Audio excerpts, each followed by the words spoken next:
السلام علیکم ورحمت الله وبرکاته. محترمو ورونو، که چیرې څوک غواړي چې رسول اکرم صلی الله علیه و آله وسلم په خوب کې وویني، نو دغه کلمات به ووایي.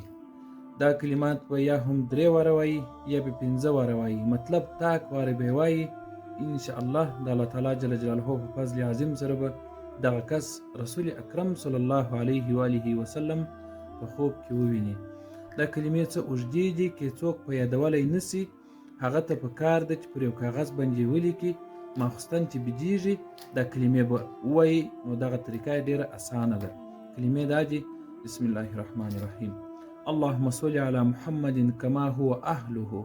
اللهم صل على محمد كما تحب وترضى وعلى آله سيدنا محمد.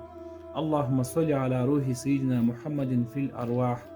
اللهم صل على جسد سيدنا محمد في الأجساد. اللهم صل على قبر سيدنا محمد في القبور. اللهم صل على سيدنا محمد إلى يوم البعث والنشور. السلام عليكم ورحمة الله وبركاته.